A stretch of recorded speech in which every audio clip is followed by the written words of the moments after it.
കൂട്ടുകാർക്കും നമ്മളെ പുതിയൊരു വീഡിയോയിലേക്ക് സ്വാഗതം. അപ്പോൾ ഞാനൊന്നൊരു ബാഗൊക്കെ എടുത്തിട്ട് എങ്ങോട്ടാണ് ഇതൊക്കെ പാക്ക് ചെയ്ത സംഭവം കേട്ടോ. പോണത് ഒരു തീർത്ഥയാത്ര പോവുകയാണ്. എങ്ങോട്ടാണെന്നറിയോ? രാമേശ്വരത്തേക്ക്. അപ്പോൾ രാമേശ്വരത്തെ വിശേഷങ്ങളൊക്കെ ആയിട്ട് നിങ്ങളെ മുന്നിലേക്ക് വ്ളോഗായിട്ട് തന്നെ തരാമെന്ന് വിചാരിച്ചിട്ടോ. പിന്നെ കുട്ടികളൊന്നും കൊണ്ടുപോകണില്ല. ഞാൻ പോണത് പിന്നെ വല്യമ്മേൻ്റെ ഫാമിലീൻ്റെ കൂടെയാണ് കേട്ടോ. വല്യമ്മ ഏട്ടന്മാരൊക്കെ ഉണ്ട്, ഏട്ടനും ഉണ്ട്, ഒരാളേ ഉള്ളൂ. അപ്പോൾ ഞങ്ങൾ ട്രെയിനിലാണ് പോണത്. തിരൂരിൽ നിന്നാണ് കയറണത്. അപ്പോൾ ഇന്ന് എന്താ വെച്ചാൽ ഇന്ന് 25-ാം തീയതി ചൊവ്വാഴ്ചയാണ്. അപ്പോൾ ഇന്നാണ് പോണത്. ഈ വീഡിയോ എന്നാണ് നിങ്ങൾ മുന്നിലേക്ക് വരിക എന്നൊന്നും അറിയില്ല കേട്ടോ. എന്തായാലും ഞാൻ മാക്സിമം പിന്നെ വീഡിയോ ക്ലിപ്പുകളൊക്കെ എടുക്കാൻ ശ്രമിക്കുക. അപ്പോൾ എന്നാൽ പോരാൻ ഇഷ്ടമുള്ളവർക്ക് എന്താ കാണാൻ ഇഷ്ടമുള്ള കുറേ ആൾക്കാരുണ്ടാവുമല്ലോ, അവർക്കൊക്കെ ഒരു കാര്യമായിക്കോട്ടെ.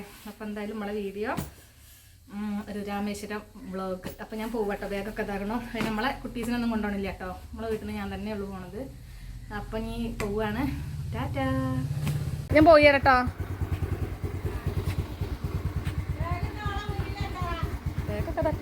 ഒരു സ്കൂളിൽ പോണ ഫീല് തോന്നുന്നുണ്ടല്ലോ അമ്മ. അപ്പോൾ അമ്മ ഒന്ന് എന്താ ബസ് കയറുന്നിടത്തേക്കാണ്ട് ആക്കി തരികയാണ് കേട്ടോ. നമ്മളിവിടെ അരിപ്പറയാണ്, ഞങ്ങളെ വീട് അരിപ്പറയാണല്ലോ. അപ്പോൾ അവിടെ നിന്ന് എനിക്ക് ആദ്യം പോകണം പിന്നെ കോട്ടയ്ക്കൽ കേട്ടോ. കോട്ടയ്ക്കൽ നമ്മളെ കൂടെ ഉള്ളവരൊക്കെ ആണ്ട് വന്ന് നിൽക്കാമെന്ന് പറഞ്ഞിട്ടുണ്ട്. അവിടെ നിന്ന് പിന്നെ തിരൂരിക്ക് ബസ് കയറിയിട്ട് അങ്ങനെ പോയി. അങ്ങനെ തിരൂരിൽ നിന്ന് പിന്നെ ഞങ്ങൾ ട്രെയിനിലാണ് കേട്ടോ പോണത്. ഞങ്ങൾ റെയിൽവേ സ്റ്റേഷനിൽ എത്തിയിട്ടുണ്ട് കേട്ടോ. ഞങ്ങൾ പോണ ടീമാണ് കേട്ടോ. അപ്പോൾ അത് വല്യമ്മേൻ്റെ മോനും മരുമകളും പിന്നെ അതാക്കണോ നമ്മളെ വല്യമ്മയും ഇവരമ്മേനെ കേട്ടോ. നമ്മളെ പാറുണിക്ക് അമ്മമ്മേനെ കണ്ട സന്തോഷമാണ്. അപ്പോൾ 3 മണിക്കാണ് കേട്ടോ ട്രെയിന്. അയ്യോ ഭയങ്കര വെയിലാ, ഭയങ്കര വെയിലാ, ചൂടുണ്ട്.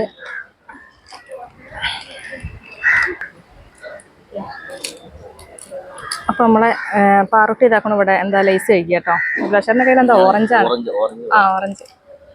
ഞങ്ങൾക്ക് ട്രെയിനൊക്കെ കിട്ടിയിട്ടുണ്ട്. പിന്നെ ഞങ്ങൾ നേരെ പോകുന്നത് ഇപ്പോൾ കോയമ്പത്തൂരിക്കാണ് കേട്ടോ. കോയമ്പത്തൂർ ചെന്നിട്ട് പിന്നെ അങ്ങനെ കോയമ്പത്തൂർ ഇറങ്ങിയതിന് ശേഷം പിന്നെ രാമനാഥപുരത്തേക്ക് നമ്മൾ ട്രെയിനിൽ തന്നെയാണ് പോയത്. അപ്പോൾ അവിടെ ട്രെയിൻ ഇറങ്ങിയതിന് ശേഷം ഇതാക്കണം അവിടെ ഒരു ബസ് സ്റ്റാൻഡിൽ കയറിയിട്ട് എന്താ നമ്മൾ രാമേശ്വരത്തേക്ക് ടിക്കറ്റ് എടുത്ത് കയറാണ് ചെയ്യേണ്ടത്. അപ്പോൾ ഇവിടെ എന്ന് പറഞ്ഞു കഴിഞ്ഞാൽ പിന്നെ ഞങ്ങൾ അവിടെ എത്തിയപ്പോൾ ഒരു 6 മണിയൊക്കെ ആയിട്ടുണ്ടായിരുന്നു. ആ സമയത്ത് തന്നെ നല്ല രീതിയിൽ തന്നെ തിരക്കുണ്ടായിരുന്നു. ഈ കാണുന്ന തരതല്ല കേട്ടോ തിരക്ക്. ബസ് ഇങ്ങോട്ട് വരുന്ന സമയത്തുണ്ടല്ലോ തേനീച്ചക്കൂട് പോലെ ആ ബസ്സിനോട് പൊന്നിട്ടുണ്ടാവും ആൾക്കാർ. അപ്പോൾ നമുക്ക് ആ തിരക്കൊക്കെ പാടെ കണ്ടപ്പോഴേക്കും തന്നെ ആകെ കയ്യും കാലും കഴിഞ്ഞാൽ മാതിരിക്കായിട്ടോ. അങ്ങനെ കുറച്ച് സമയമൊക്കെ അവിടെ നോക്കി നിന്നു. പിന്നെ ഒരു ബസ് വന്നപ്പോൾ ഒരു മനുഷ്യൻ അതിൽ കയറുന്നില്ല കേട്ടോ. പിന്നെ ഏട്ടൻ പോയി ചോദിച്ചു ഇത് രാമേശ്വരത്തേക്ക് പോകുമെന്ന് ചോദിച്ചു. പാടെ അവർ പറഞ്ഞു ആ പോകുമെന്ന്. ടിക്കറ്റിന് ചാർജ് എത്ര നിന്നു നമ്മളിട്ട് ചോദിച്ചതും ഇല്ല. അങ്ങനെ പിന്നെ ഞങ്ങൾ ചോദിച്ചു നോക്കുന്ന സമയത്തുണ്ടല്ലോ അതിന് അവിടുന്ന് ഒരാൾക്ക് 60 രൂപയാണ് രാമേശ്വരത്തേക്ക് ചാർജ്. പിന്നെ കിടക്കാനൊക്കെ പറ്റിയൊരു സീറ്റിന് 100 രൂപയാണ് കേട്ടോ ഒരാൾക്ക്. അപ്പോൾ ഇപ്പോൾ ഈ കാണുന്നത് അമ്പലത്തിൻ്റെ പണി നടന്നുകൊണ്ടിരിക്കുന്നത് കൊണ്ട് തന്നെയാണ് ഇപ്പോൾ കൂടെ ട്രെയിൻ ഇല്ലാത്തത്. അല്ലെങ്കിൽ നമുക്ക് നല്ല സുഖസുന്ദരമായിട്ട് തന്നെ രാമേശ്വരത്ത് പോകാൻ പറ്റും. ഇതിലൂടെയുള്ള യാത്ര ഉണ്ടല്ലോ അത് എന്താ പറയാൻ പറ്റാത്തൊരു, അപ്പുറവും ഇപ്പുറവും 2 സൈഡിലും കടലാണ്. അതിൻ്റെ നടുവ് കൂടെയാണ് ഈ പാലം പോണത്. പിന്നെ ചെറിയ ചെറിയ ദ്വീപുകളും അവിടെ ഇവിടെയൊക്കെ ഇങ്ങനെ കാണുന്നുണ്ട് കേട്ടോ. അങ്ങനെ ഞങ്ങൾ ഇതാക്കുന്ന ഒരു ബസ് യാത്രയൊക്കെ കഴിഞ്ഞതിന് ശേഷം രാമേശ്വരം എത്തിയിട്ടുണ്ട് കേട്ടോ. അപ്പോൾ ഈ ബസ്സിലാണ് ഞങ്ങൾ വന്നത്. അപ്പോൾ ഇനി എല്ലാവരും ലഗേജൊക്കെ എടുത്താകെ വശം കെട്ടിരിക്കുകയാണ്. അങ്ങനെ ഞങ്ങൾ ഇനി ഒരു ഓട്ടോറിക്ഷ വിളിച്ചിട്ട് എന്താണ് അമ്പലത്തിൻ്റെ അടുത്ത് തന്നെ നമുക്കൊരു റൂം കിട്ടണം. അങ്ങനെ അത് അന്വേഷിച്ചിട്ടുള്ള പോക്കാണ് കേട്ടോ. അപ്പോൾ വല്യമ്മയ്ക്കൊക്കെ ഭയങ്കര തണുപ്പാണ് കേട്ടോ. എന്താണ് ചുമയും കാര്യങ്ങളും ഒക്കെ അങ്ങനെ ആയിട്ട് വരുന്നുണ്ട്. അപ്പോൾ ഇനി നമ്മൾ ലഗേജും കാര്യങ്ങളൊക്കെ വെക്കാൻ നല്ലൊരു റൂം കിട്ടണം. അപ്പോൾ ഒരു റൂം അന്വേഷിച്ചുകൊണ്ടിരിക്കുക കേട്ടോ. അപ്പോൾ വല്യമ്മയും കൂട്ടരും ഇതിൻ്റെ മുമ്പ് ഒരിക്കൽ ഇവിടെ വന്നിട്ടുണ്ടായിരുന്നു. അപ്പോൾ അവർ നിന്ന റൂം ഒഴിവുണ്ടെന്നുണ്ടെങ്കിൽ അവിടെ തന്നെ ഒന്ന് പോയി അന്വേഷിച്ച് നോക്കിയപ്പോൾ അതാക്കണു ആ വീട് തന്നെ നമുക്ക് കിട്ടിയിട്ടുണ്ട് കേട്ടോ. അപ്പോൾ ഇതാകുമ്പോൾ ഒരു ചെറിയ ഒരു വീടാണിത്. ഒരു ഹാളും ഉണ്ട്, ഒരു ബാത്റൂമും ഉണ്ട്. പിന്നെ എല്ലാവരും കൂടി ഒരു റൂമിൽ തന്നെ കിടക്കാന്നുള്ള രീതിയിൽ തന്നെ ആയിരുന്നു കേട്ടോ. പിന്നെ വലിയൊരു ചാർജൊന്നും നമ്മൾ എത്ര 1200 രൂപ എങ്ങാനുമാണ് ഈ റൂമിന് റെൻറ്റ് വന്നിട്ടുള്ളത്. പിന്നെ എന്താ ഇവിടുത്തെ ഒരു പ്രത്യേകത, എവിടെ നോക്കിയാലും കുറേ പശുക്കുട്ടികളും പശുക്കളും ആയിട്ടൊക്കെ ഉണ്ടാവും കേട്ടോ. അപ്പോൾ ഒരു സുന്ദരൻ ഇതാക്കണം ഇവിടെ നമ്മളെ വീടിൻ്റെ മുന്നിൽ തന്നെ ഉണ്ടായിട്ടുണ്ടായിരുന്നു. അപ്പോൾ എനിക്ക് തോന്നി അതിനൊന്ന് വീഡിയോയിൽ ഉൾപ്പെടുത്താമെന്ന്. അതിൻ്റെ അമ്മയാണെന്നാണ് തോന്നുന്നത് കേട്ടോ. ഇതാക്കണം ഇവളും ഇവിടെ നിന്നിട്ടുണ്ടായിരുന്നു. പിന്നെ ഞങ്ങളിത് ഇനി അമ്പലത്തേക്കൊക്കെ പോവുകയാണ്. അപ്പോൾ നമ്മൾ ലഗേജും കാര്യങ്ങളൊക്കെ റൂമിലാക്കിയതിന് ശേഷം ഇതാണ് കേട്ടോ ക്ഷേത്രത്തിൻ്റെ അടുത്ത് തന്നെ കടലുണ്ട്. അവിടെ പോയിട്ട് ബലികർമ്മങ്ങളൊക്കെ ആദ്യം ചെയ്യണം. അപ്പോൾ അതിനുള്ള പോക്കാണ് കേട്ടോ. അപ്പോൾ ഇത് അങ്ങനെ നമ്മൾ അതാക്കണം ബംഗാൾ ഉൾക്കടലാണ് കേട്ടോ. ഇതിലൊന്ന് മുങ്ങി കുളിച്ച് ബലിതർപ്പണത്തിനുള്ള കാര്യങ്ങളൊക്കെ ചെയ്യുകയാണ്. പിന്നെ രാമേശ്വരത്തെക്കുറിച്ച് പറയുകയാണെന്നുണ്ടെങ്കിൽ ശിവഭക്തനായ രാവണനെ വധിച്ചതിനുള്ള പാപം തീർക്കാനായിട്ട് മുനിമാന്മാരുടെ നിർദ്ദേശപ്രകാരമാണ് നമ്മളെ ശ്രീരാമൻ ശിവലിംഗ പ്രതിഷ്ഠ നടത്തിയത്, പൂജ ചെയ്യുന്നതൊക്കെ. പ്രതിഷ്ഠ നടത്തുന്നതിന് മുമ്പ് രാമേശ്വരം ക്ഷേത്രത്തിൻ്റെ കിഴക്കേ വശത്തായിട്ടുള്ള അഗ്നിതീർത്ഥം എന്നറിയപ്പെടുന്ന ഈ ബംഗാൾ ഉൾക്കടലിൽ ശ്രീരാമൻ കുളിച്ചെന്നാണുള്ളതാണ് വിശ്വാസം.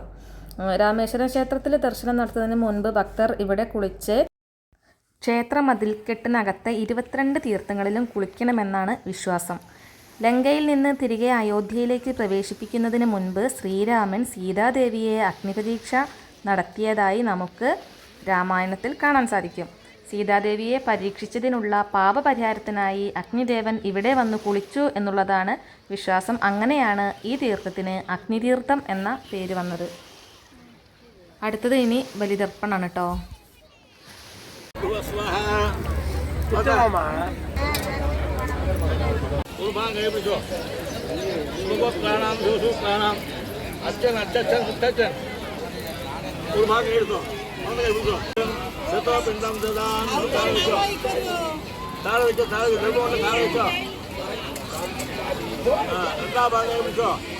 അമ്മൈ അച്ഛൻ്റെ അമ്മൈ അമ്മമ്മ മുത്തമ്മ മാതൃപിതാമഹി പ്രപിതാമഹീനാം സേവാപിണ്ഡം രണ്ടാ ഭാഗം വെച്ചോ, രണ്ടാ ഭാഗം താഴെ വെച്ചോ,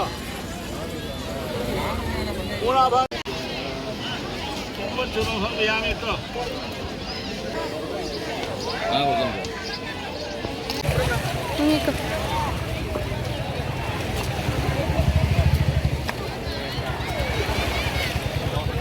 അവിടെ വെള്ളം വരുന്നുണ്ട്. ക്ഷേത്ര സങ്കല്പം നിലച്ചുകാര്യം നടക്കണമെന്ന് എല്ലാത്തിനും കുഴപ്പം മാത്രം. എല്ലാത്തിനും കൂടെ വിശ്വാസം പോകണം, എല്ലാത്തിനും കൂടെ ആശ്വാസം, എല്ലാത്തിനും കൂടെ ആശ്വാസമല്ലേ அந்த நாங்களும் എല്ലാ കുടുംബം நல்லா എല്ലാ കുളങ്ങളും ഇനി പുറത്തു പോകണം. ക്ഷേത്രത്തിനകത്ത് 22 എന്താ പറയുക തീർത്ഥങ്ങളുണ്ട്. അതിന് വേണ്ടിയിട്ടാണ് കേട്ടോ.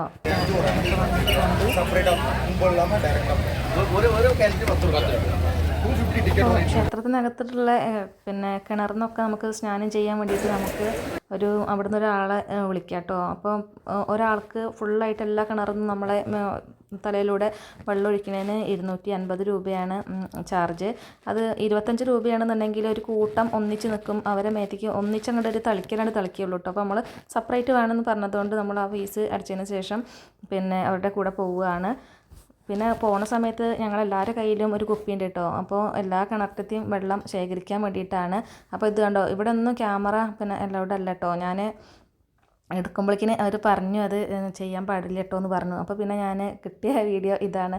അഭിലാഷേട്ടൻ്റെ തല നല്ലോണം കിട്ടിയിട്ടോ. ഞാൻ വന്നപ്പോഴേക്കിന് തന്നെ നമ്മളെ അങ്ങനെ പറഞ്ഞ സ്ഥിതിക്ക് പിന്നെ അങ്ങനെ ചെയ്യണ്ടല്ലോ എന്ന് വിചാരിച്ചിട്ടേ അങ്ങനെ ഞാൻ എല്ലാ കിണറിന്നും വെള്ളം ശേഖരിച്ചിട്ടുണ്ട്.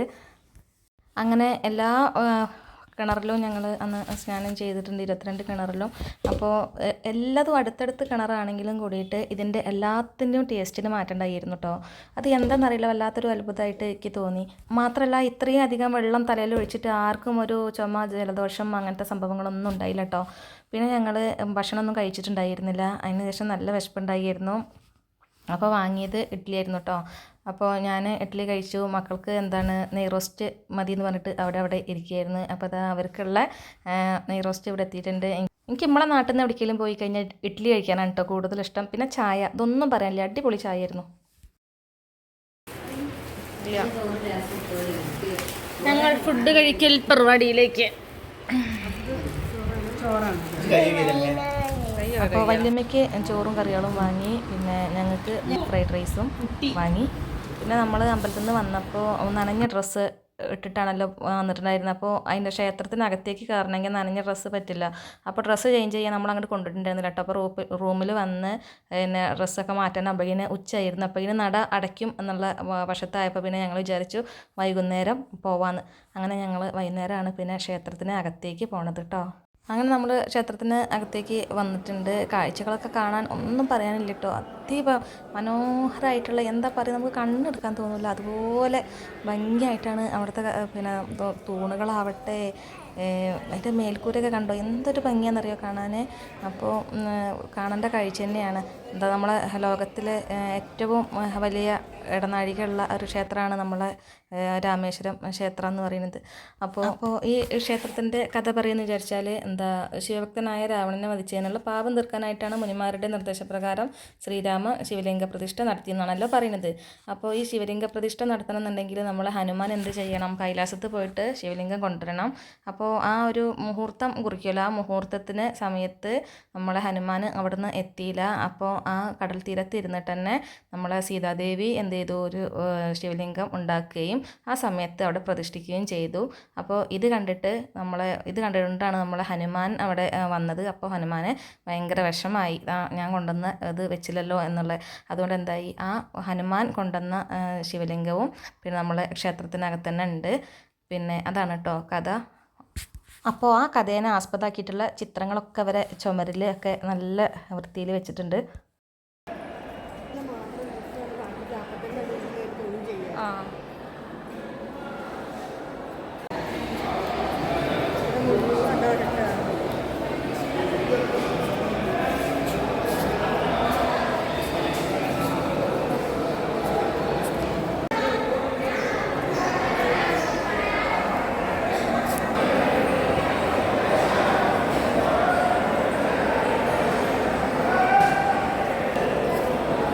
കണ്ടമാനം നടക്കാണ്ട് ഇഷ്ടം പോലെ വലിയ ഇടമാരികയാണ് കേട്ടോ. ലോകത്തിലെ വലുതെന്നൊക്കെ പറഞ്ഞു കഴിഞ്ഞാൽ ഞങ്ങൾക്ക് ഊഹിക്കാൻ പറ്റുമല്ലോ എത്രത്തോളം ഉണ്ടാവുന്നത്. വീഡിയോയിലായാലും ക്യാമറയിലായാലും ഇതിൻ്റെ ആ ഒരു ഭംഗി എത്ര ആണെങ്കിലും നമുക്ക് പറഞ്ഞു തരാൻ സാധിക്കില്ല. ഇവിടെ വന്നെങ്കിൽ തന്നെ അത് മനസ്സിലാവുള്ളൂ. അപ്പോൾ ഇത് ഞാൻ ക്ഷേത്രത്തിനകത്തുനിന്ന് ഒരു ഭാഗത്തുനിന്ന് എടുത്തതാണ് കേട്ടോ. എന്ത് ഭംഗിയാണെന്നറിയോ കാണാൻ. ഇതാ അതിൻ്റെ ചുവട്ടിലൊരു കുളമുണ്ട്. ഇതിനൊക്കെ എന്തെങ്കിലും കഥകളുണ്ടാവും, അതൊന്നും എനിക്ക് പറഞ്ഞു തരാൻ അറിയില്ല കേട്ടോ. നല്ല രസമാണ്. പിന്നെ അതുപോലെ അതിൻ്റെ ഉള്ളിലാണ് കയറി കഴിഞ്ഞാൽ നമ്മൾ ഏതോ ഒരു ലോകത്ത്. എന്താണെന്നുണ്ടെങ്കിലും ഞാൻ രാമേശ്വരം ക്ഷേത്രം സന്ദർശിക്കും എന്നുള്ള ആ ഒരു എന്താ പറയുക, എനിക്ക് അങ്ങനെ പറയാൻ പാടില്ല കേട്ടോ. ഞാൻ അങ്ങനെ പ്രത്യേകിച്ചിട്ട് ആഗ്രഹിച്ചിട്ടുണ്ടായിരുന്നില്ല. ഇപ്പം എനിക്ക് മനസ്സിലായത് ഇപ്പം അതൊരു നിമിത്തമായിരിക്കും എന്നുള്ളതാണ്. എനിക്ക് അങ്ങനെ പോവാൻ ദൈവം വിധിച്ചതായിരിക്കാം. അപ്പോൾ ഈ യാത്ര എന്താണെന്നുണ്ടെങ്കിലും ഞാൻ ഭഗവാനോട് ഭയങ്കരമായിട്ട് നന്ദി പറയുന്നുണ്ട് അവിടെ നിന്ന് വന്ന് കാണിച്ചു തന്നതിന്. പിന്നെ ഇവിടെ നിന്ന് വന്ന് സന്ദർശിക്കാനുള്ള സാഹചര്യം വന്നത് നമ്മൾ അഭിലാഷേട്ടനൊക്കെ പോകണമെന്ന് പറഞ്ഞു. അപ്പം എൻ്റെ അടുത്ത് ചോദിച്ചു പോരണോന്ന്. അത് എക്സാം ആയിരുന്നു. പിന്നെ +2 എക്സാം വലിയ ആൾക്ക് നടക്കുന്നുണ്ട്. പിന്നെ ചെറിയ ആൾ 4ാം ക്ലാസ്സിലാണ്. ഞാൻ ഇതൊക്കെ ഇട്ടിട്ട് എന്ത് ധൈര്യത്തിലാണ് എനിക്ക് പോകാൻ പറ്റിയതെന്ന് പോലും എനിക്കറിയില്ല. അതാണ് നമുക്ക് അങ്ങനെ പോകാനുള്ള ആ ഒരു ഒരു നിമിത്തം എന്ന് പറയില്ലേ, അത് ആ സമയത്ത് നമ്മളത് മുതലാക്കണം എന്നുള്ളതാണ്. അങ്ങനെ ദയവായിട്ട് നമുക്ക് അങ്ങനെ ഒരു അവസരം തന്നതായിരിക്കാം ഏട്ടന്. ഇപ്പോൾ ഈ ക്ഷേത്രം എന്ന് പറഞ്ഞത് ഇതും കൂടി ഞാൻ ഇതിൽ പറയുകയാണ് കേട്ടോ. നമ്മൾ ഏട്ടന് കല്യാണം കഴിഞ്ഞിട്ട് കുട്ടികളുണ്ടാവാൻ കുറച്ച് വൈകിട്ടുണ്ടായിരുന്നു. അപ്പോൾ അവർ ഇവിടെ വന്നിട്ട് പ്രാർത്ഥിച്ച് പിന്നെ ആ അടുത്ത മാസം തന്നെ പിന്നെ ചേച്ചിക്ക് വിശേഷം ഉണ്ടാവുകയാണ് കേട്ടോ ചെയ്തത്. അപ്പോൾ മക്കളില്ലാതെ വിഷമിക്കുന്നവർക്ക് ഒരുപാട് പേർക്ക് ഇവിടെ വന്നിട്ട് അങ്ങനെ ഭഗവാന്റെ അനുഗ്രഹം കൊണ്ട് കുഞ്ഞുങ്ങളുണ്ടായ ചരിത്രം കൂടി ഈ ക്ഷേത്രത്തിന് ഉണ്ട് കേട്ടോ. പിന്നെ ക്ഷേത്രത്തിൻ്റെ മറ്റൊരു വഴിപാടാണ് നമ്മളെ ദമ്പതി പൂജയ്ക്ക് വേണ്ടിയിട്ട് നിൽക്കുന്ന ആൾക്കാരാണ് കേട്ടോ. അതൊക്കെ ഈ തൂണിൻ്റെ ഇടയിലൊക്കെ അതാക്കുന്ന പൂജകൾ നടക്കുന്നുണ്ട് കേട്ടോ. അപ്പോൾ ദമ്പതികളൊക്കെ അവിടെ ഇരിക്കുന്നുണ്ട്. അവിടെ പൂജാതി കർമ്മങ്ങളൊക്കെ നടക്കുകയാണ്.